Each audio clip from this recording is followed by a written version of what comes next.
uma alegria estar com vocês, não na condição de palestrante ou de professor, porque, na verdade, como vocês viram, eu também sou pai. E eu tenho 3 filhos em idades assim bem desafiadoras e bem diferentes, né? Minha mais velha está com 19 anos, está fazendo faculdade, psicologia. Tenho a do meio, a Marcela, ela tem 15 anos, está no ensino médio. E o mais novo, o Micael, tem 11 anos, ensino fundamental. Então, minha esposa e eu estamos vivenciando aí as três fases bem distintas, né? Com os seus desafios correspondentes. Então, na verdade, o que eu vou falar aqui nessa noite é para mim também. São desafios, são metas que nós queremos alcançar também com eles. Eu penso que não há coisa mais importante, né? A professora Thelma apresentou aí meu currículo, mas de tudo que ela disse ali, sem dúvida, a missão, a função, de todas elas, a mais importante é a de pai. Porque eu sou jornalista por formação, e trabalho como editor na CPB, na Casa Publicadora Brasileira. Sou editor da revista Vida e Saúde. Mas veja, revistas a gente publica e elas acabam envelhecendo, são rasgadas, são consumidas, são lidas, descartadas. Se você é engenheiro, você constrói pontes, prédios, coisas muito importantes para todos, né? Para a sociedade, enfim. Mas, lamento dizer, e você já sabe disso, daqui a alguns anos, décadas, quem sabe no máximo séculos, essas coisas vão cair, vão desmoronar.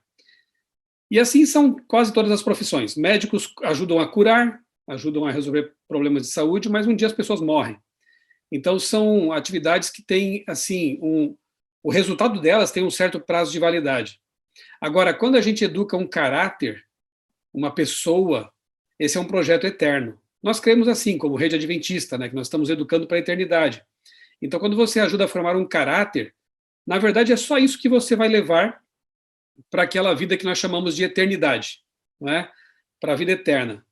Tudo mais fica para cá, fica aqui na Terra. Nossa roupa, nossas casas, nossos carros, tudo fica por aqui mesmo. Agora, o caráter, esse sim, ele pode ser eterno. Então, todo investimento que nós fizermos na formação de nossos filhos, ele não tem preço, né? É a coisa mais importante realmente que temos que fazer. Claro que todos nós aqui temos nossas obrigações, nossos trabalhos, né? E que exigem tempo, responsabilidade, tem um peso nas costas, mas temos que ter, sim, também algum tempo especial para os filhos. Temos que investir no relacionamento com eles, porque, como dizem por aí, né, se nós não investirmos no relacionamento com os filhos, outros aí fora farão isso. E aí poderão ter sido sequestrados por pessoas, por ideologias, por coisas perigosas, né? E nem sempre são só as drogas, algo assim muito mais físico, né? Podem ser drogas intelectuais também, ideologias nefastas, perigosas, né? Então, entendam que aqui, do outro lado, está um pai também preocupado com a formação eterna dos meus 3 filhos, tá bem? 15 anos atrás, eu publiquei pela CPB este livro aqui, ó, Nos Bastidores da Mídia. Essa aqui é a primeira edição. Por incrível que pareça, eu não tenho nenhum aqui da segunda edição em casa. Eu já devo ter doado, emprestado para alguém, então só sobrou essa aqui da primeira edição, porque há uns 3, 4 anos eu fiz uma atualização geral dessa obra, porque, veja, em 15 anos muita coisa muda, né? Os exemplos, as mídias analisadas, mas os princípios são os mesmos, porque por trás dos valores que eu apresento aqui neste livro estão conceitos eternos, bíblicos. Então é um livro que analisa o perigo que representam os conteúdos que são apresentados nas mídias, nas mais diversas mídias. Então, aí tem histórias de quadrinhos, cinema, música, séries e por aí vai, né?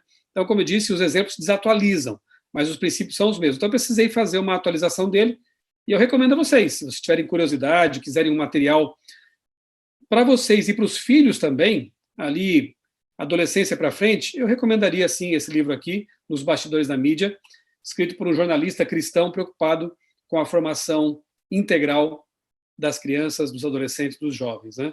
Então, o que eu vou compartilhar com vocês essa noite aqui é parte do conteúdo desse livro, tá bem? Nos Bastidores da Mídia.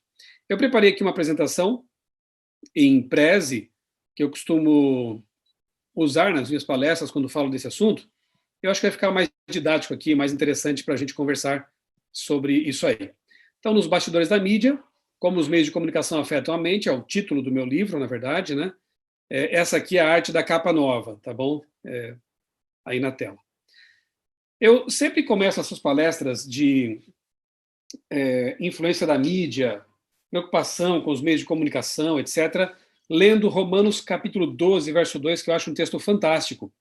Se você tiver a sua Bíblia aí por perto, em papel ou no celular, enfim, é importante a gente ler o texto, né?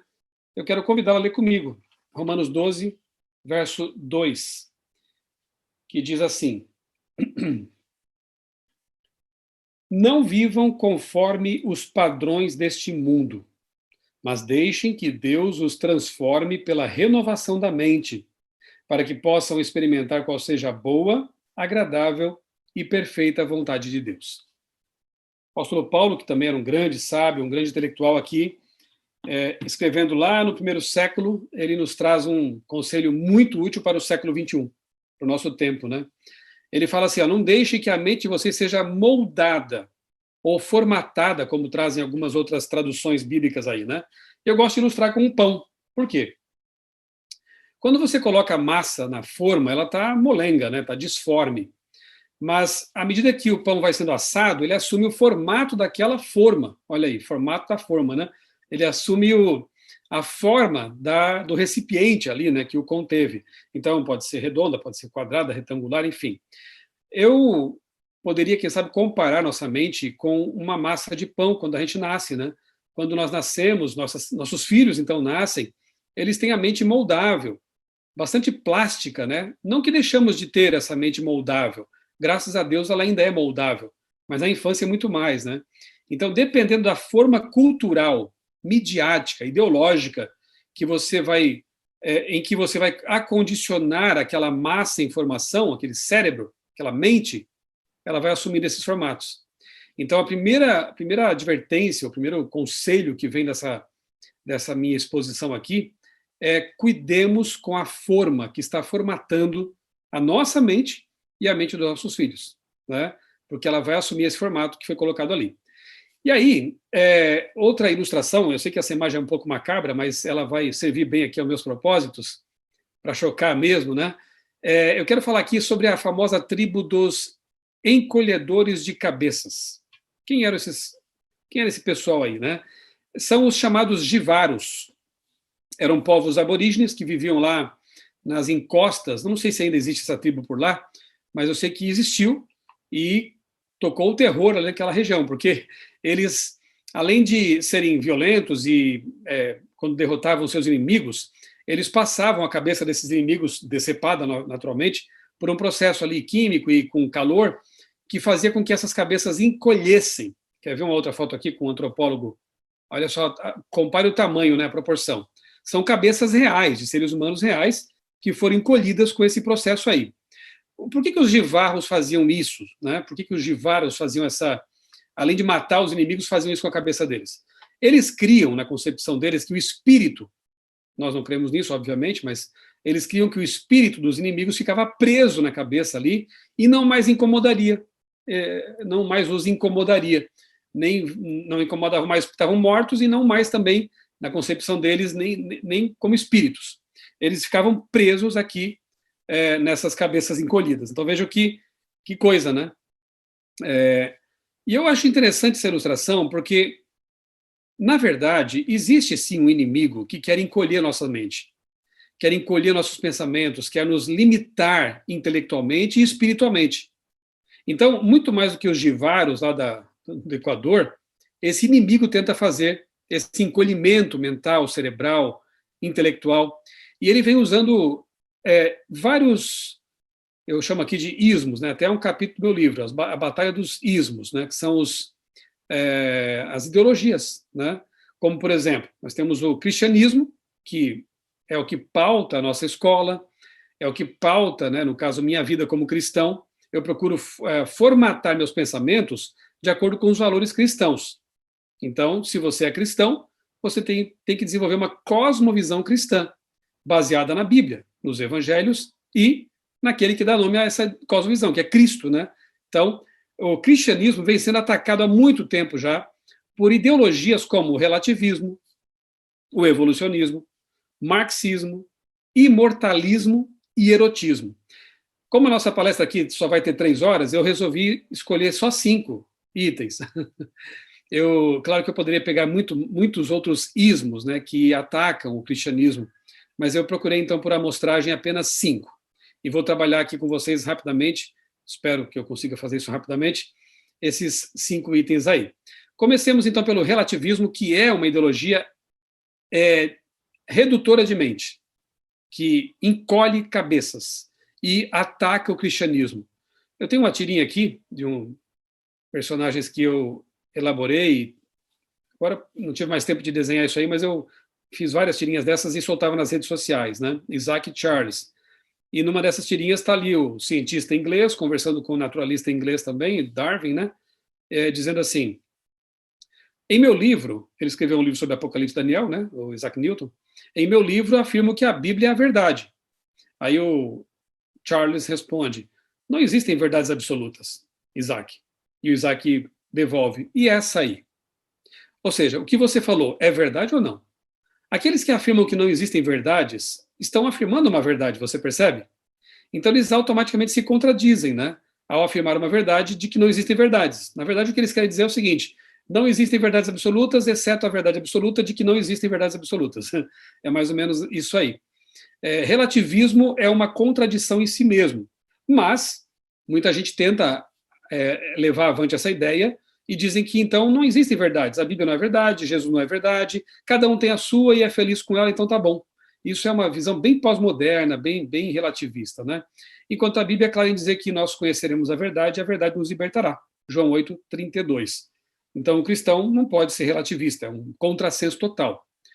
O evolucionismo é um outro ismo que diminui mentes, na minha opinião, e eu já fui evolucionista, então acho que eu tenho meu lugar de fala aqui, eu já sei do que se trata bem isso aí, até os meus 18, 19 anos eu fui evolucionista, e depois abracei o criacionismo, uma história longa, não tenho tempo de contar agora.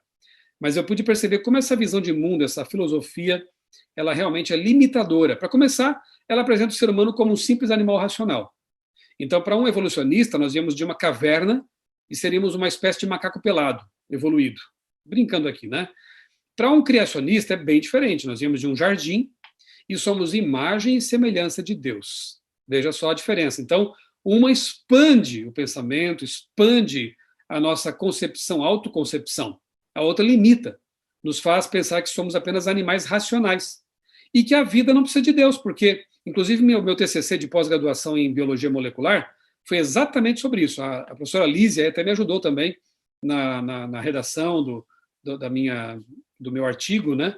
E veja, a ideia é que a vida pode surgir por si só, lá no mar primitivo, né? Ancestral, há bilhões de anos, quando nós sabemos, pela própria ciência, e eu procurei demonstrar isso em meu artigo, que vida só provém de vida. Todas as pesquisas mais recentes e atuais na área de bioquímica, de biologia molecular, de geoquímica, mostram que realmente a vida aqui na Terra não poderia surgir da forma como tentam nos apresentar por aí. Então é uma negação de Deus, na verdade, né, em última instância, essa ideologia. E a Bíblia é categórica lá no primeiro verso, já em dizer que no princípio criou Deus os céus e a terra. Então essa ideologia vai totalmente contra aquilo que a Bíblia já afirma em seu primeiro verso e vai afirmando ao longo de todas as suas páginas, ok? Ideias têm consequências, né? E eu vou mostrar aqui um pequeno vídeo para vocês. Isso já começou faz tempo, né? Essa ideologia, essa disseminação intensa da ideologia evolucionista. Esse aqui é um filme de 68, tá? Eu nem era nascido ainda e já estava nas telas essa produção aqui. Você vai lembrar da música.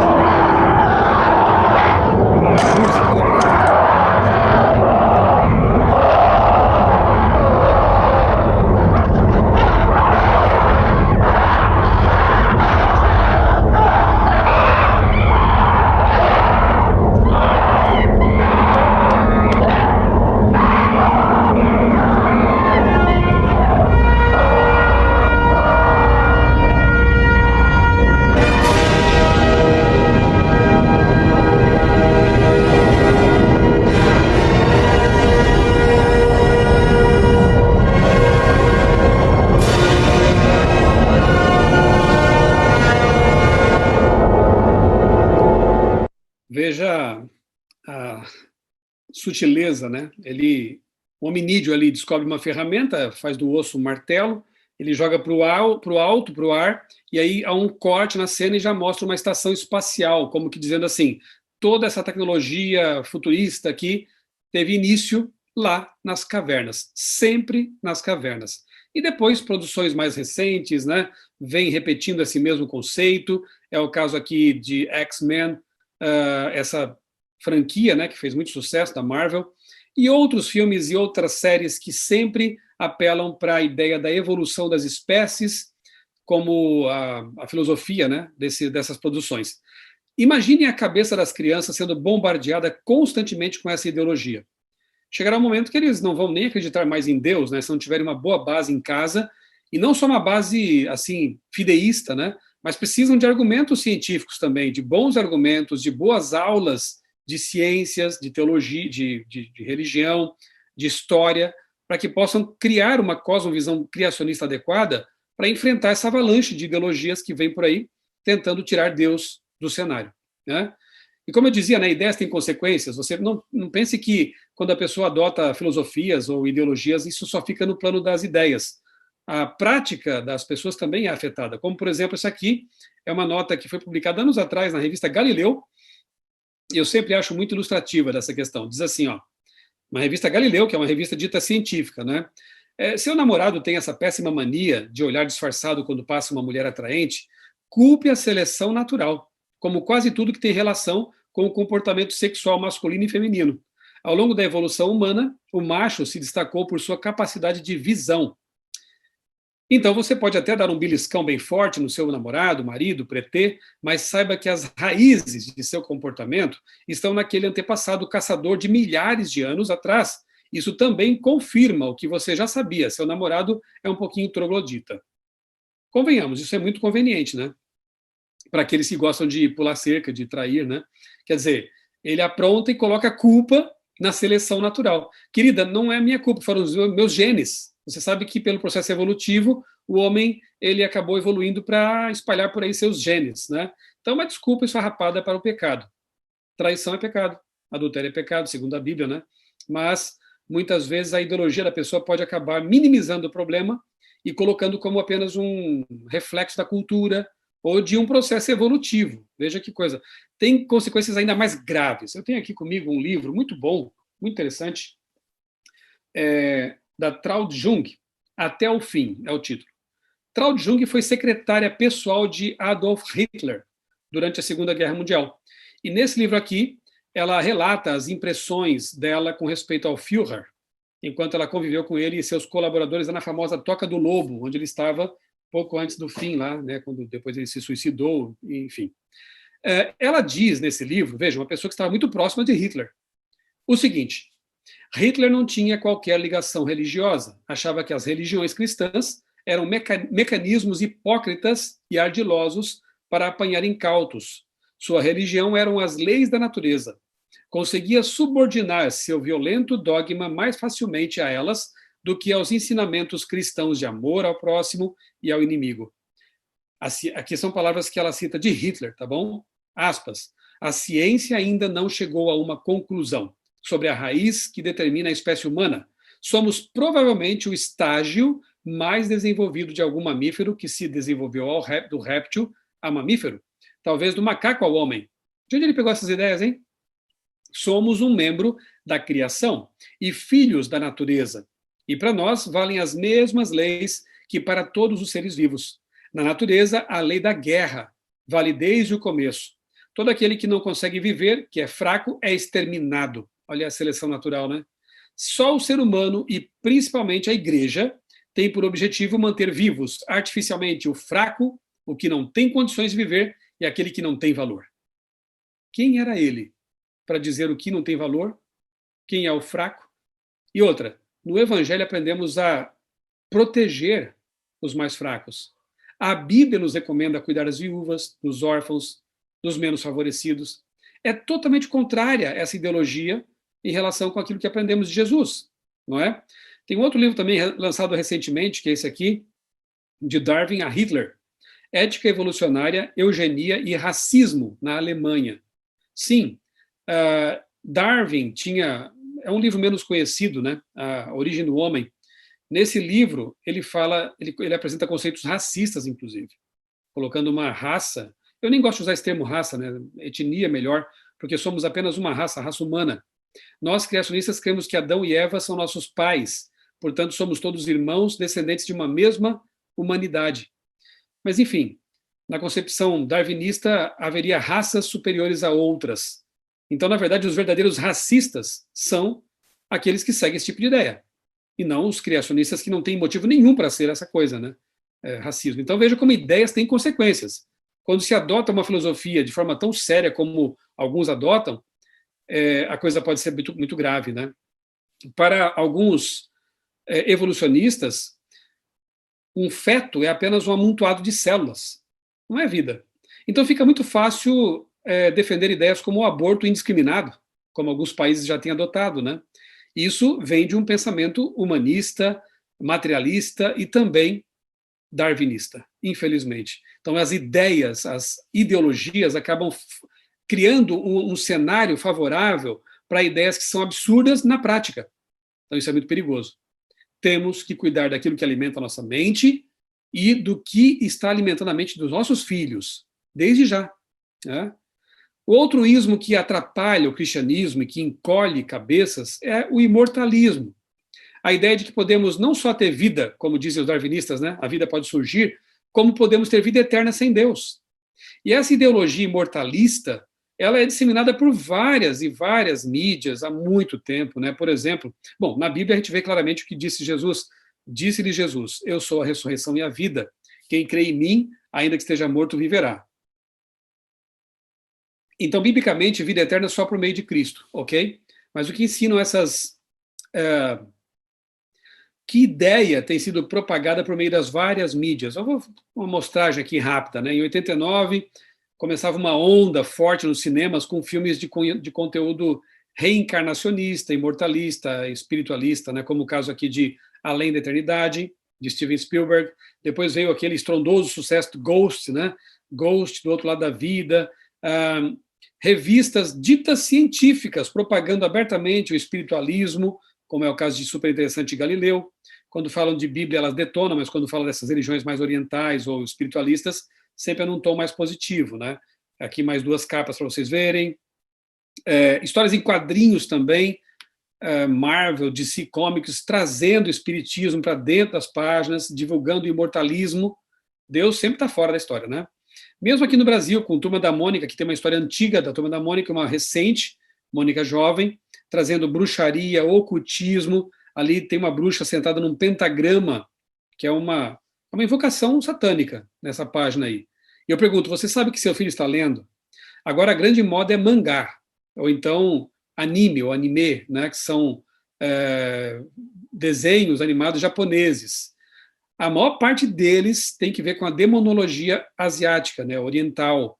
Então nós temos que saber o que vocês estão... Os filhos podem estar tendo contato com demonologia, com ocultismo, numa simples história em quadrinhos, ou num aparentemente inofensivo desenho animado. Aqui, de novo, né, a história da Turma da Mônica ensinando reencarnação, conceitos imortalistas. Séries que não escondem mais o jogo, como Supernatural, Medium, Ghost Whisper. O próprio nome já diz tudo, né? São séries de conteúdo ocultista e espiritualista. Desenhos animados sobre mortos-vivos, A Noiva Cadáver. Isso já é meio antigo, já. Eu não tive tempo de atualizar os exemplos, mas, como eu falei, só repetem. Roteiros novos, filmes novos, mas o conceito por trás é o mesmo, né? Ideia de imortalidade incondicional das pessoas. Monster High foi uma febre, né? Não sei se existe ainda esse negócio, mas durante muito tempo aí cadernos e estojos, né, e lápis com figuras que são zumbis, são múmias, mortos-vivos, né? Tornando esse conceito de morte algo comum, corriqueiro. Caveiras e por aí vai. Caixa, em vez de caixinha bonitinha da Barbie, agora é caixão para colocar a boneca dentro, né? Então, trazendo conceitos de monstros, terror, zumbi, mortos-vivos, voodoo, vampirismo. Isso é muito complicado. Essa onda começou lá atrás, uns 15 anos atrás, mais ou menos, até mais, eu acho, né, com Harry Potter, depois vieram ali os vampiros, né, de Crepúsculo, depois uma outra série que fez sucesso foi Fallen, que não eram mais vampiros nem bruxos, eram anjos caídos. Olha como o diabo vai trazendo um crescendo, né, de mentira e de aproximação com aquilo que é mal, né? Anjos caídos, nós sabemos muito bem na Bíblia quem são, mas aqui nessa série eles eram os heróis da trama, aqueles que foram injustiçados, expulsos do céu de forma injusta e que mereciam voltar para lá. Olha os conceitos colocados na mente das crianças. Acho que tem até aqui um pequeno clipe dessa série para você ver como é que é. É já antiguinha, mas está ali os conceitos. I remember this. My whole life people have told me that I'm crazy. Let's see if they're right.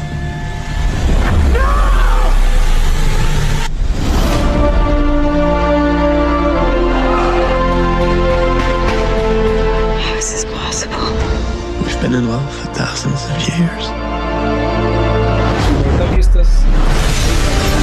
Listen and you will die. There's a natural order to things. You can't just do as you please. I remember everything. The curse always finds a way, no matter what. I chose you. I chose love. O próprio nome já diz, né? Queda, né? Fallen, caídos, né? Então, pensa comigo. 1 hora de leitura bíblica no fim de semana na igreja. Se muito. E se não estamos nem fazendo culto familiar em casa, então é só aquilo mesmo. E horas de contato com essas produções. Essa aqui, como eu disse, já é um pouco antiga, mas fez muito sucesso.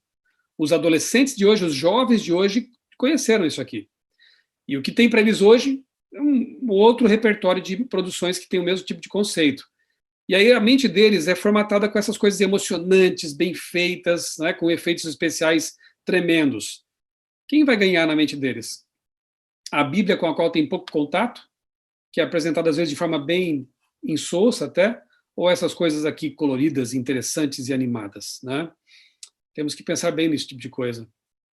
Deuteronômio 18, 10-12 diz assim: não permitam que se ache alguém entre vocês que queime em sacrifício o seu filho ou a sua filha, que pratique adivinhação ou se dedique à magia, olha aí, ou faça presságios, ou pratique feitiçaria, ou faça encantamentos, que seja médium, consulte espíritos ou consulte os mortos. Não permitam. O Senhor tem repugnância por quem pratica essas coisas, e é por causa dessas abominações que o Senhor, o seu Deus, vai expulsar aquelas nações da presença de vocês. Deus considera esse tipo de coisa, contato com pretensos mortos, que na verdade são demônios, como algo abominável. Mas em todas as mídias, praticamente hoje, filmes, novelas, séries, desenhos animados, esse tipo de conteúdo é comum. Magia, ocultismo, feitiçaria. A Bíblia não mudou. Deus continua considerando essas coisas abomináveis. Por quê? Porque elas afastam dele. Porque elas trazem a velha mentira de que o ser humano pode ser imortal sem Deus. Então é muito grave isso. Isso encolhe nosso pensamento. Isso esmaga a nossa espiritualidade. A escritora Ellen White, que nós apreciamos muito, né? No livro Só para Jovens, ela escreveu isso no século XIX. Ela diz assim: e o que dizer dos livros, eu posso colocar aqui também, quem sabe, filmes e séries, desenhos, né? De magia? O que você tem lido ultimamente? Como tem empregado seu tempo? Tem procurado estudar as Sagradas Escrituras para que possa ouvir a voz de Deus falando através de sua palavra? O mundo está cheio de livros, eu coloco aqui séries e filmes e desenhos também, que espalham as sementes da incredulidade, infidelidade e ateísmo. Em maior ou menor grau, você pode estar aprendendo as lições desses livros de magia. O que eles fazem? Afastam Deus da mente e separam a pessoa do verdadeiro pastor. Por isso que Deus não pode realmente aprovar esse tipo de coisa, de conteúdo, porque eles afastam Deus da mente. Ok? Vamos avante. Que outro ismo tem atrapalhado o cristianismo e encolhido mentes? O marxismo, eu não vou avaliar aqui o marxismo do ponto de vista político-econômico, eu sei que há muitas nuances disso aqui, é complexo o assunto. Eu quero pegar apenas o aspecto da família. E eu já li, não sei se você já leu esse livro aqui, que é básico, né? Manifesto do Partido Comunista, de Karl Marx e Friedrich Engels. No que diz respeito à família, eles falam o seguinte: Engels escreveu isso no Origem da Família e Propriedade Privada. Quando o casamento monogâmico aparece pela primeira vez na história, não é uma reconciliação do homem e a mulher. Bem pelo contrário, o casamento monogâmico vem à cena como a subjugação de um sexo pelo outro. Sempre a ideia de luta de classes, né? Nem que seja da mulher pelo homem. Ele anuncia um combate entre os sexos, desconhecido durante todo o período pré-histórico anterior. Então, como Marx, Darwin também, óbvio, como Marx e Engels eram evolucionistas, inclusive eram fãs de Charles Darwin, eles entendem que na pré-história não havia casamento. Todo mundo era de todo mundo, era como animais. Depois o casamento é inventado para promover o quê? A manutenção da propriedade privada e acaba atrapalhando até a humanidade, segundo eles, porque coloca a submissão de um ao outro, quando a Bíblia não tem nada a ver com essa história de um dominar, de ser superior ontologicamente falando e por aí vai, né? Na Bíblia o casamento é uma bênção. Mas o que eles trazem aqui? Algo como algo ruim. Uma das bases do argumento de Engels é que animais poligâmicos formam manadas, porque o ciúme do macho nos casais exclusivos impede que os indivíduos se agrupem em sociedade. Olha que ideia, né? Ou seja, casais exclusivos vivem menos em sociedade do que aqueles que compartilham as fêmeas. Fica à vontade, Engels, porque eu não concordo com isso, não. E ele argumenta que se pode aplicar esse princípio ao ser humano, compartilhar as fêmeas. Olha aí. O homem só evoluiu de animais inferiores porque aprendeu a se defender coletivamente. E, para isso, teve que abrir mão do ciúme do casal exclusivo. Ideias gravíssimas, complicadíssimas. E por isso a gente vê hoje em dia o casamento bíblico sendo relativizado, e aí surgindo o poliamor, trisais, não mais casais de um homem e uma mulher, e outras modalidades mais que não vem ao caso agora. Mas, biblicamente falando, o que a gente aprende? Lá no começo, lá na origem, o homem deixará pai e mãe e se unirá à sua mulher, e eles se tornarão uma só carne. Isso é casamento bíblico. Uma relação heteromonogâmica, de fidelidade conjugal até a morte. Isso é casamento bíblico. O restante não pode ser chamado assim, né? Então, temos outro ismo aqui que atrapalha, encolhe pensamentos e destrói a religiosidade, o erotismo e a moral decadente, juntamente com a inversão de valores. Eu começo com uma história interessante aqui, que em 1971, um ano antes de eu nascer, a National Airlines, uma companhia aérea americana, publicou esse anúncio aí em revistas, em jornais. Eu sou Cheryl, voe comigo. As mulheres, as esposas, donas de casa, ficaram indignadas com esse tipo de anúncio. Quem é essa Cheryl que quer voar com meu marido? E mandaram um monte de cartas reclamando para a empresa e tal. Mesmo assim, houve um aumento de 23% na venda de passagens, certo? Alguns homens meio bobos aí achavam que ia voar com a Cheryl, né? Então, houve revolta, houve manifestação de repúdio a um comercial que, convenhamos, hoje chega a ser quase puritano, mas que tinha um toque de malícia ali. Hoje em dia, poucas pessoas se manifestam contra coisas como esta aqui, ó. Me perdoe a imagem, mas era um outdoor do Gol, do automóvel, dizendo assim, tudo isso por R$ 25.990. Estou falando do Gol. Ou seja, comparando a mulher a um objeto, a um automóvel. Ou então propagandas piores, né, que colocavam a mulher juntamente com cerveja. Hoje até que houve um pouco de regulamentação disso aí. Mas ainda há uma certa exploração do corpo da mulher como objeto, né, coisificação do corpo e da mulher. Então, aquela propagandinha lá da National Airlines parece piada hoje em dia, né? Ou então esse comercial que foi publicado numa revista em 2006, quando da Copa do Mundo, o cara ali com um cartaz dizendo assim, não me filma, minha mulher acha que eu estou no médico. Então, um comercial satanicamente genial, porque ele consegue, de uma só vez, ensinar a mentira, o adultério, o consumo de álcool. Então, são essas coisas, esses antivalores que são constantemente bombardeados na mídia. Agora, filmes mais recentes, como esse aqui, Sexo Sem Compromisso, divulgando essa ideologia, né, de que o casamento está ultrapassado, fica o que você quiser, sem compromisso. Ou então comédias, entre aspas, né, que muitas vezes são também veículos de antivalores, né, como esse aqui, ó, Filha do Meu Melhor Amigo, entendeu? Duas famílias ali, dizem o filme que eles são amigos, né, mas olha lá com quem aquele tiozão está de mãos dadas ali. Isso é pedofilia, né? Ele está de mãozinha dada com a filha do melhor amigo. E aí, aqui em cima, o subtítulo diz assim, ó, sexo, traição e escândalo, sinta-se em casa. Olha que tipo de produção, essa também já é um pouquinho antiga aí, né? Eu não lembro de que ano foi aos cinemas.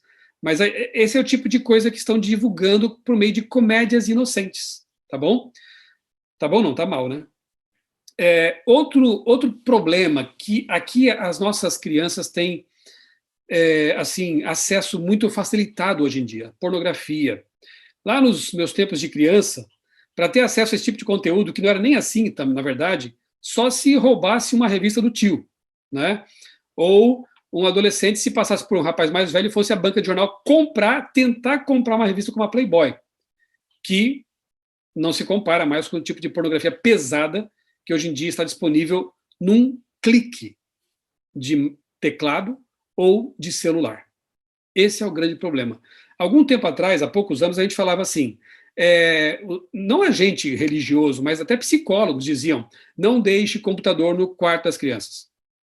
Que ele fique numa área familiar ou no quarto dos pais, para que os pais tenham acesso, controle, para que a criança saiba que está sendo monitorada.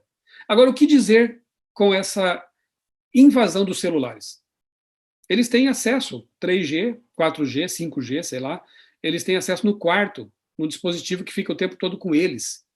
Então nós temos que ser muito mais espertos do que tínhamos que ser no passado, quando no passado a preocupação era cuidado com a TV no quarto dos filhos, não deixe. Como era fácil naquela época, né?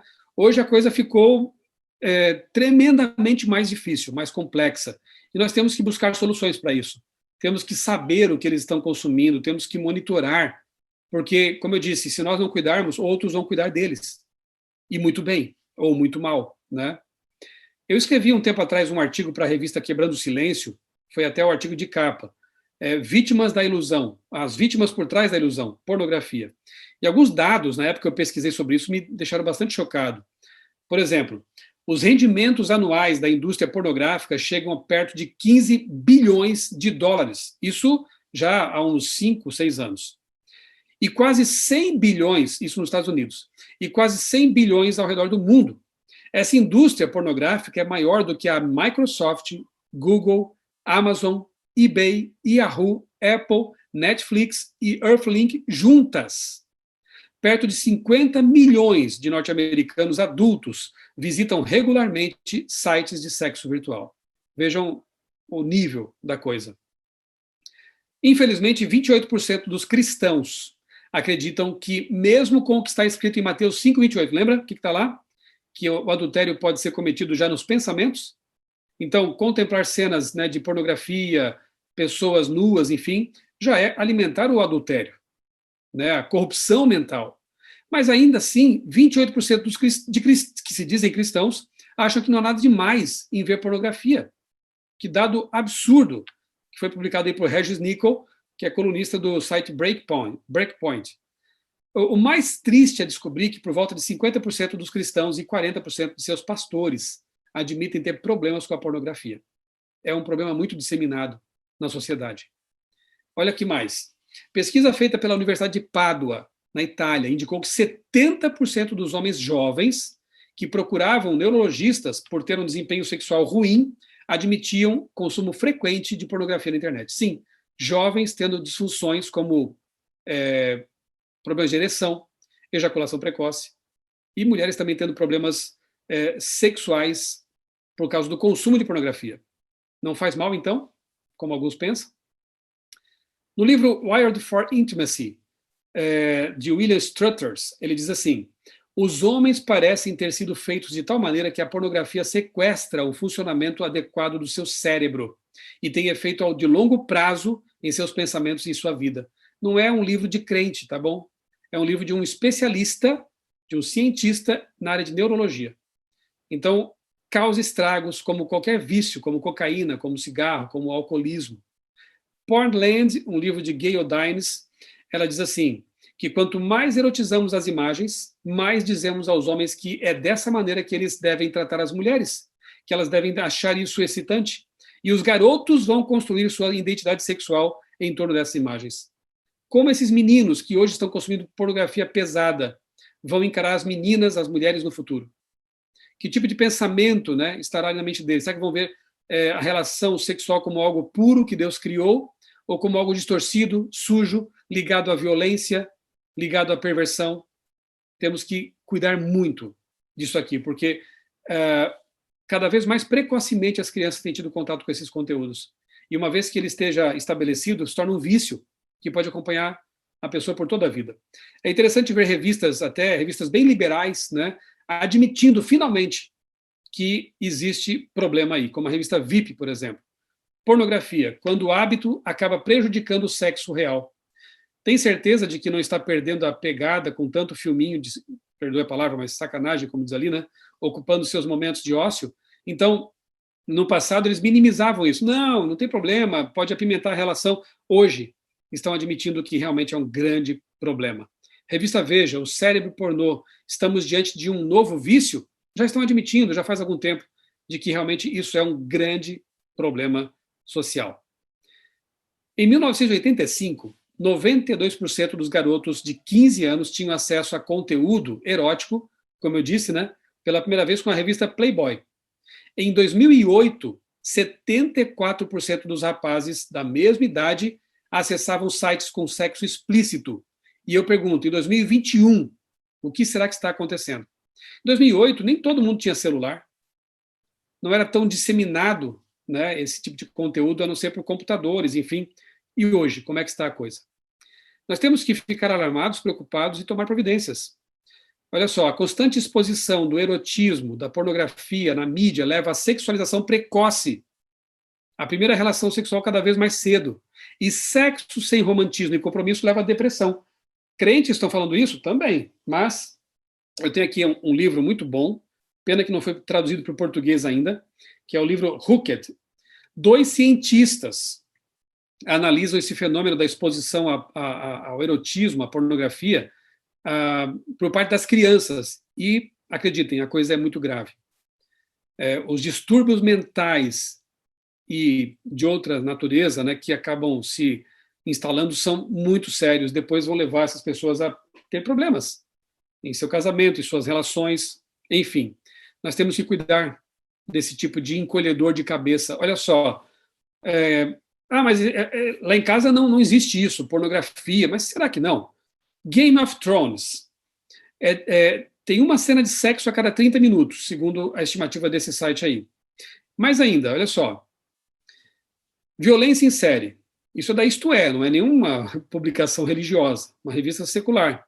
Um dos seriados de maior audiência da história da televisão, Game of Thrones, abusa de cenas de truculência, exibe estupro entre irmãos e causa polêmica. Incesto, estupro, nudez. É o tipo de coisa que há 30, 40 anos seria um absurdo passar na TV, abertamente, porque é pornografia. Né? Hoje é uma série que passa na Netflix, não sei se Netflix, mas passa por aí nessas TVs abertas, ou pagas, né? Mas digo assim, aberta ao público, né? A qualquer público. Então, eu já vi cristãos nas redes sociais debatendo sobre essa série, comentando e elogiando e ansiosos para ver o próximo episódio. Cristãos tendo contato, elogiando, se deleitando com esse tipo de conteúdo. O que ele causa? Tudo aquilo que já vimos agora há pouco na mente das pessoas. Pelo menos até as acostuma com esse tipo de coisa, né? Distorção da realidade em comédias, em filmes, isso aqui já são filmes meio antigos também, mas está sempre ali, né? Olha só, se apaixonar, casar, ter um filho.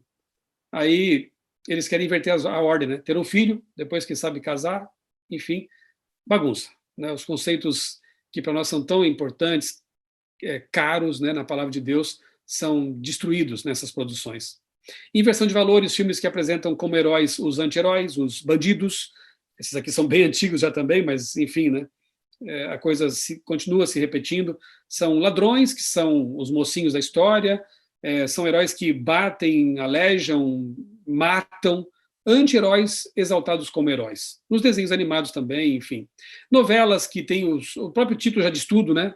Pecado Tropical, Paraíso Tropical, 7 Pecados, 2 Caras e por aí vai. E parece que o enredo sempre envolve traição, adultério, triângulo amoroso e por aí vai. Mas isso não faz mal nenhum. Será? Olha aí. Um estudo do Banco Internacional de Desenvolvimento relacionou novelas a divórcio no Brasil. Como assim? Os pesquisadores perceberam que, à medida que o sinal de uma emissora importante aqui no Brasil, muito conhecida pelas suas novelas, ia avançando pelo interior, para as cidades do interior, os números de divórcios iam aumentando. Aí me digam, influencia ou não influencia? Mas é claro que sim. Ideias têm consequências. Revista A Vida e Saúde, essa é boa, tá? Eu recomendo para vocês. A Vida e Saúde, publicamos um tempo atrás uma matéria de capa sobre a geração app, geração aplicativos, né? E uma das entrevistadas foi a doutora Rosana Alves, que é uma cientista, uma neurocientista, né? Vocês conhecem. Isso foi em 2018. E ela disse algo que eu achei bem interessante, está na matéria, inclusive. Estudos de imagem e atividades cerebrais indicam que conteúdos muito visualizados afetam negativamente regiões de controle cognitivo, o que nos faz decidir não acessar um conteúdo de risco, por exemplo. Eu não vou ver isso porque é perigoso, é baixo, é ruim, mas se a repetição é constante, a guarda é baixada, entendeu? Diminuindo a capacidade de rejeitar conteúdos prejudiciais. Essa perda de controle cognitivo reflete a imaturidade do córtex pré-frontal na adolescência. Olha aí o perigo dessa fase. É importante que os responsáveis chequem o conteúdo que os adolescentes estão acessando, pois nessa fase da vida, o simples fato de um conteúdo ter sido muito visualizado é o suficiente para diminuir a capacidade de rejeitar conteúdos sabidamente impróprios. Você prestou atenção no que ela diz aqui? No perigo disso?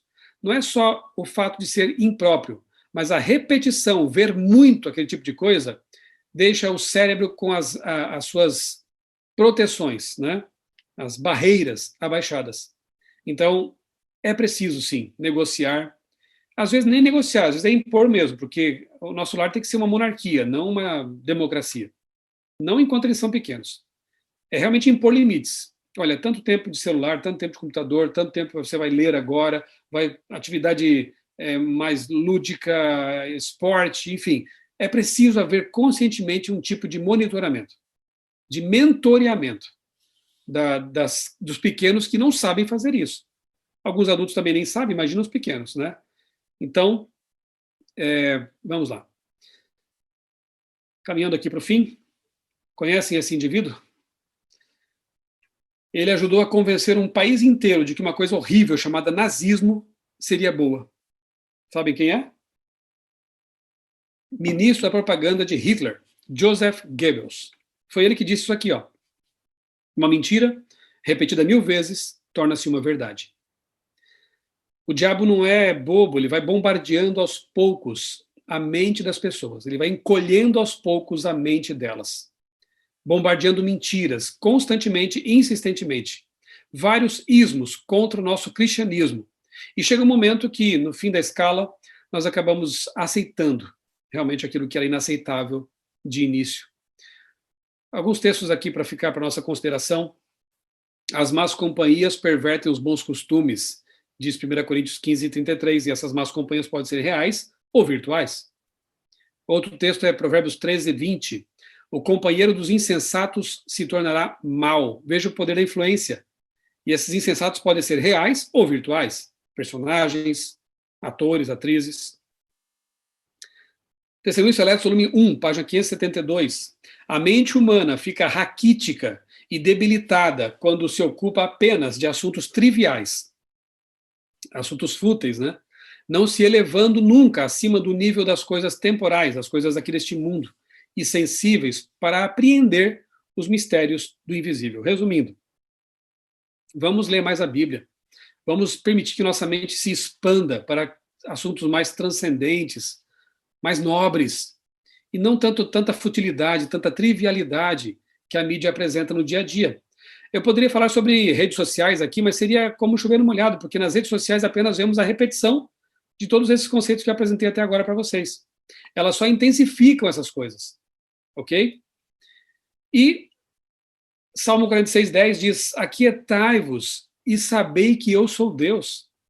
Aí o livro Educação, Ellen White disse assim que, com a imensa maré de material impresso, isso no século XIX, hoje já podia dizer assim, ó, com a imensa maré de material impresso, televisivo, internetico e por aí vai, né?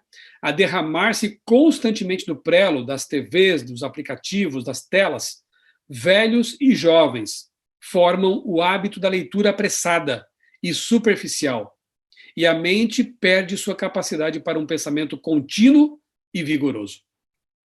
Muita gente não consegue mais pensar profundamente, não consegue mais se deter em conteúdos mais profundos, porque a mente está acostumada, como dizia, acho que foi o Mário Vargas Llosa, aquele famoso escritor, ele dizia que, eu acho que foi ele, as pessoas estão acostumadas com um borboleteio cognitivo.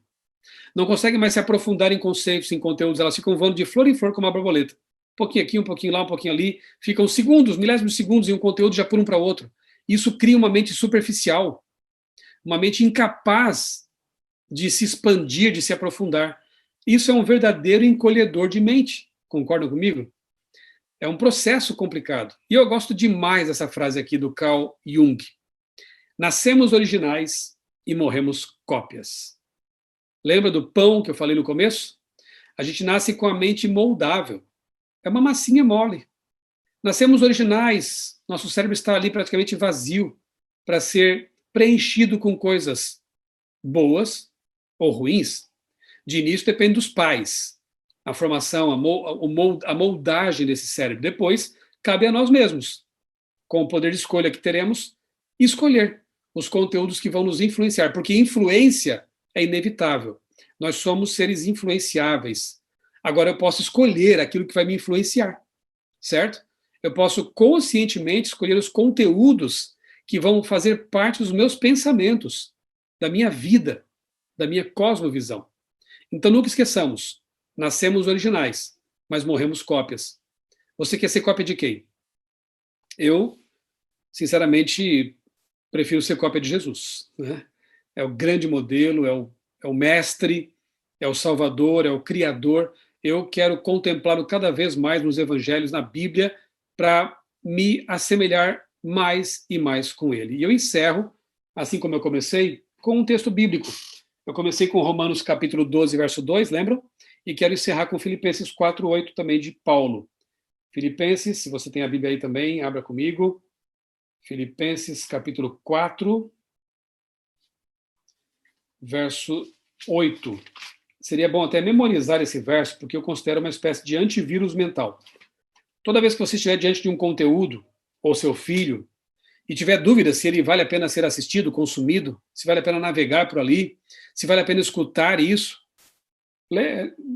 traga à memória esse texto aqui de Filipenses 4:8, que diz assim: finalmente, irmãos, tudo que é verdadeiro, tudo que é respeitável, tudo que é justo, tudo que é puro, tudo que é amável, tudo que é de boa fama, se alguma virtude há, e se algum louvor existe, seja isso, o que ocupe o pensamento de vocês. Viram só quantas qualidades? Puro, justo, verdadeiro, amável, de boa fama, virtuoso. Se isso aí corresponde aos conteúdos que você tem assistido e seus filhos também, tranquilo, não tem problema nenhum. Mas se não, é bom mudar de canal, tá bem? Fica então aqui o convite para que vocês leiam esse livro, Nos Bastidores da Mídia, é da Casa Publicadora Brasileira. Se seus filhos puderem ler também, puder ler, quem sabe, em família, eu acho que vale a pena gastar um tempo com esse tipo de conteúdo e tomar sérias decisões com respeito a esse tema, tá bom? Muito obrigado. Pastor, obrigada, estamos abastecidos, né? Olha, eu fico impactada, né? Eu tenho filho também, e a gente sabe o quanto é difícil, né? O quanto é atrativo toda essa questão aí das mídias para eles, e o quanto o inimigo ele acaba trazendo esse atrativo para os nossos adolescentes, nossas crianças. E que bom, pastor, que você pôde nos ajudar agora nessa noite, nos esclarecendo tantas coisas. Para mim foi tão esclarecedor. Eu anotei um monte de coisa aqui na minha folha. Eu acredito que outros pais também tenham anotado, né? E é sempre um grande prazer e uma riqueza muito grande ter você conosco, pastor, compartilhando de toda a sua pesquisa, de todo o seu conhecimento. E assim, a gente está vendo ali no chat, né, as pessoas agradecendo, e dizendo que foi muito bom, que foi um riquíssimo conteúdo. E alguém tem alguma pergunta aí, pastor Leonardo, para a gente fazer, que foi feita, que dá para responder agora? Pastor Léo? Onde está o pastor Então, Léo? trouxe Oi, algumas perguntas, o povo está assim agradecendo, né? Acho que a que gente ficou bom. assim, acho que o povo estava assim tão estático, prestando atenção na palestra, que acho que esqueceram até de perguntar. Acho que foi gostoso mesmo. Verdade. Está tendo ali agora indicação de livros para criança de Isso. 11 anos, pastor. Se você Estão puder pedindo uma falar aí. indicação de livro.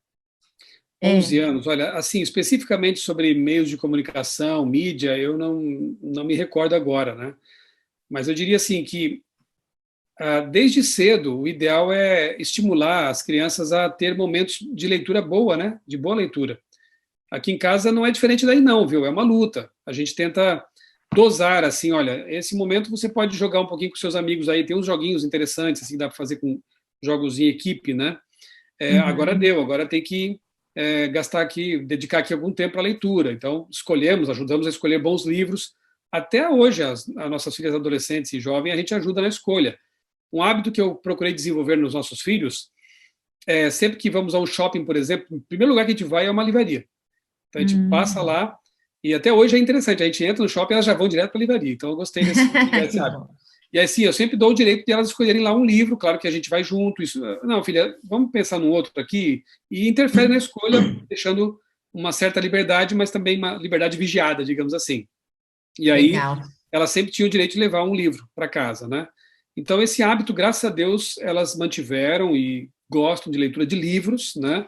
Mas, claro, que tem as concorrências hoje também, né? Tem as produções, as séries e tudo mais, a gente sempre tenta mentorear esse processo e tenta ajudar nos horários, né, para que não esqueça daquilo que foi desenvolvido desde cedo. Então, lá na infância, tem que ajudar a criar esse hábito e escolher bons livros, para que eles não fiquem também assim soltos disso aí. E, claro, o exemplo fala muito mais alto, né? O exemplo arrasta. As palavras, elas motivam, mas o exemplo arrasta. Então, eles têm que ver também os pais com o livro na mão, livros à disposição na casa. Isso aí é importante.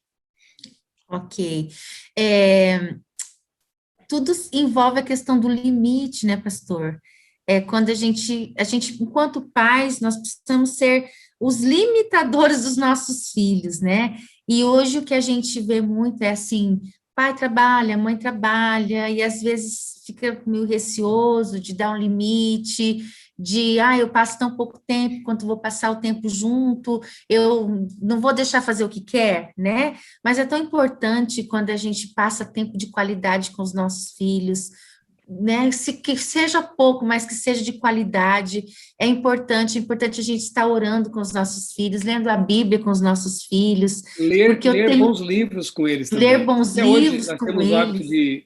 no culto, durante o culto familiar, toda noite, a gente lê um capítulo de um livro juntos, né, e comentamos, Legal. enfim, é um hábito importante. Eu sei que é um desafio, a gente está cansado, às vezes você quer deitar e dormir, né?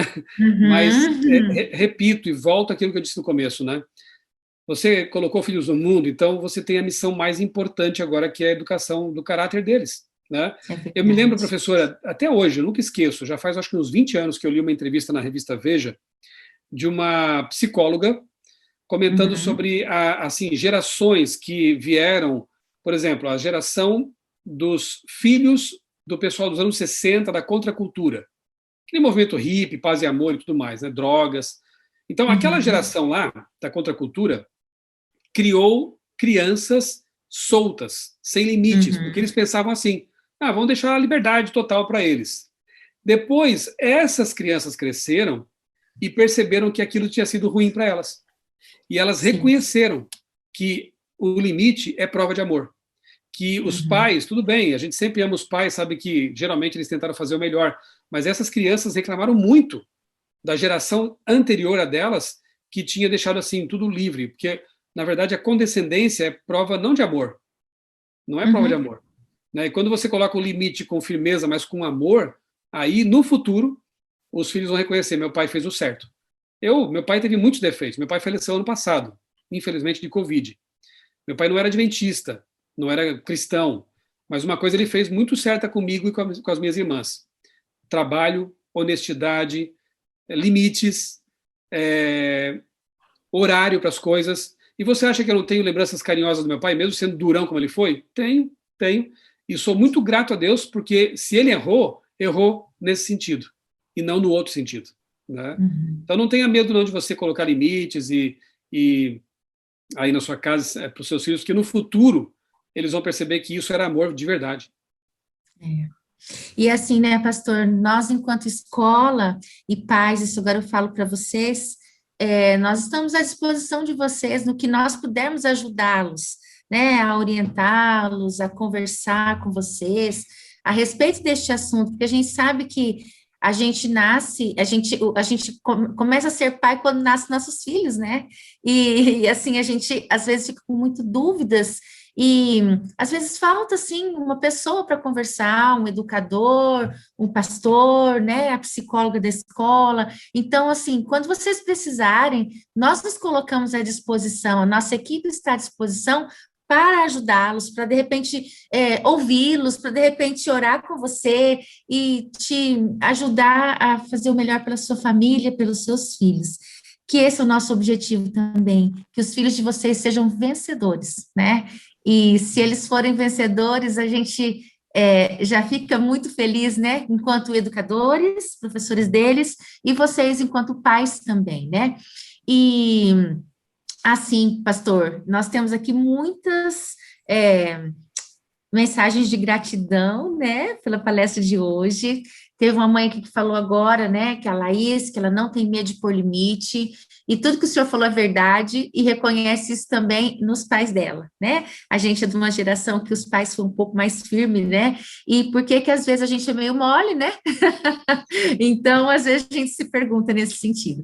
Mas, assim, queridos, nós agradecemos muito vocês por estarem aqui. Pastor, dá vontade de ficar com você até umas 10h30, 11 horas, te ouvindo, mas de repente a gente marca um outro momento para estar contigo também, ouvindo aí tanta coisa boa que você tem para nos oferecer. Muito, muito, muito obrigada pelo senhor estar conosco essa noite.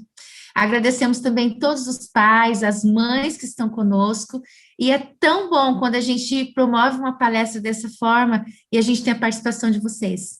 Pastor Michelson, então, ora para nós. Sim. Para terminar. Eu também agradeço o convite que me fizeram, a senhora Thelma, a professora Lise. É um prazer estar entre iguais, né? Entre pais e professores, a gente sempre se sente muito bem, e espero que esses conteúdos tenham sido uma bênção, uma ajuda para vocês também, para nós todos, né, que lutamos pelo mesmo objetivo. Vamos orar então? Amém. Amado Deus, bondoso Pai, muito obrigado, Senhor, porque temos essas oportunidades de parar para refletir na nossa missão mais importante, que é a de paz.